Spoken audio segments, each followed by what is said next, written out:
Bismillahirrahmanirrahim. Assalamualaikum warahmatullahi wabarakatuh. Alhamdulillahilladzi arsala rasulahu bil huda wa dinil haq liyudhhirahu 'alad dini kullih wa kafa billahi syahida. Asyhadu an la ilaha illallah wa asyhadu anna Muhammadan abduhu wa rasuluh. Allahumma salli ala Muhammad wa ala alihi wa ashabihi ajma'in. Rabbi shrah li sadri wa yassir li amri wahlul 'uqdatam min lisani yafqahu qawli. Amma ba'du. Pemirsa yang dirahmati oleh Allah, yang pertama mari kita panjatkan rasa syukur kita kehadirat Ilahi Rabbi atas limpahan rahmat, taufik dan hidayahnya untuk kita semua, dan nikmat iman Islam, nikmat sehat dan sempat sehingga kita bisa belajar bersama di waktu ini tanpa kurang suatu apapun. Salawat dan salam semoga senantiasa tercurah kepada junjungan kita Nabi Agung Muhammad Sallallahu Alaihi Wasallam yang sudah membawa zaman ini dari zaman yang biadab menuju zaman yang beradab, dan mudah-mudahan kita istiqomah menjalankan sunnah-sunnah beliau. Amin ya rabbal alamin. Pemirsa yang dirahmati oleh Allah, kesempatan kali ini kita akan membahas mengenai istri dan ibu yang ideal. Ya. Untuk mengawali, kita mengingat kembali kisah dari seorang sahabat Ummu Sulaim, istri dari Abu Thalhah. Betapa beliau menjadi seorang istri yang luar biasa, mengetahui kondisi psikologis suaminya. Nah ini, ketika kita menjadi seorang istri yang ideal, maka kita juga harus mampu mengetahui kondisi psikologis suaminya.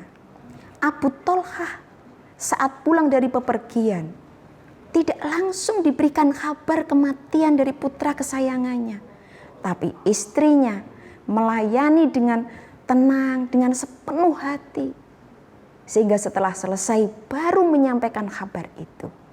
Inilah istri yang ideal. Kita mampu mengetahui kapan psikologi suami kita, sehingga kita memberikan informasi, kita bercerita apapun selalu tepat.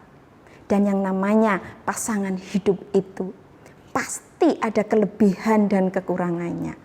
Tapi nah ini, ketika kita mengetahui dari kekurangannya, bukan untuk menjadikan mencela, tapi ketika kita mengetahui kekurangannya adalah untuk kita bisa melengkapi atau menjadikan semangat agar suami kita menjadi lebih baik lagi. Nah ini. A'udzubillahi minasyaitonirrajim. Quran surat Al-Baqarah ayat 187. Hunna libasulakum wa antum libasulahunna. Mereka adalah pakaian bagimu dan kamu pun adalah pakaian bagi mereka. Nah ini, tentu saja ini ada tujuannya, tidak semata-mata kita akan seperti itu. Berarti itu hanya sebuah pakaian, tidak. Tapi di sini kita adalah dalam rangka untuk mengemban amanah Allah. Bila kita di antara salah satu salah atau sedang melemah, maka pasangannya lah yang akan menguatkannya. Selain dari kita menjadi istri, maka kita juga menjadi ibu. Ibu bagi anak-anak kita. Maka kita pun harus bisa menjadi ibu yang ideal.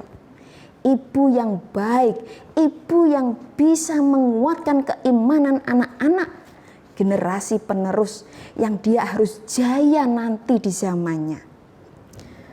Kalau kita melihat di Quran surat At-Tahrim ayat 6, A'udzubillahi minasyaitonirrajim.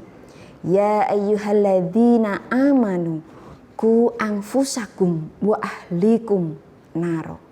Wahai orang-orang yang beriman, jagalah keluargamu dari siksa api neraka. Jagalah dirimu, dan keluargamu dari siksa api neraka. Kalau dalam hadis, anak itu terlahir fitrah. Ayah bundanya lah yang akan menjadikannya Yahudi atau Nasrani. Pemirsa yang dirahmati Allah, ini tanggung jawab kita, lebih-lebih kepada ibunya. Kenapa? Karena kedekatan seorang ibu dengan anaknya, insya Allah akan menjadikan anak itu menjadi orang yang hebat, menjadi pembela agama. Anak yang ikhlas berjuang di barisan terdepan kita. Kita membawa dia menjadi sosok yang tangguh untuk ikhlas berjuang.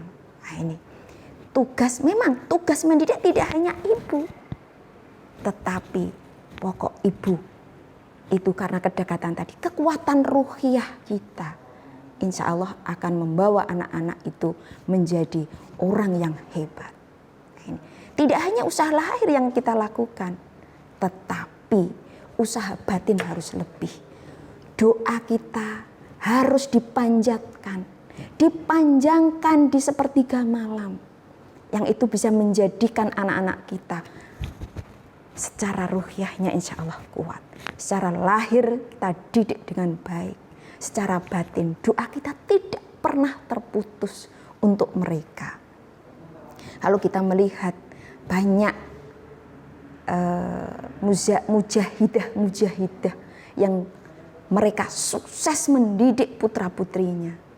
Bagaimana seorang Khadijah mendidik putrinya Zainab, Fatimah, Umi Kulsum menjadi wanita yang tangguh. Bagaimana seorang Asma binti Abu Bakar yang gigih menolong, membantu untuk hijrah Rasulullah dan Abu Bakar. Ketika memiliki putra Abdullah bin Zubair, menjadikan dia juga luar biasa. Abdullah itu karena kekuatan kita, ruhiyah kita. Pemirsa yang dirahmati Allah, mari kita panjangkan doa kita untuk anak-anak kita, sehingga mereka mampu membentengi diri, mampu melawan kerasnya kehidupan dunia yang dia akan hidup tidak seperti masa kita. Insya Allah kekuatan doa kita mampu membawa mereka menjadi orang yang hebat, menjadi orang yang terdepan di dalam barisan membela agama Allah. Pemirsa yang dirahmati oleh Allah, ini yang bisa saya sampaikan. Segala kekurangan mohon dimaafkan. Billahi taufiq wal hidayah. Wassalamualaikum warahmatullahi wabarakatuh.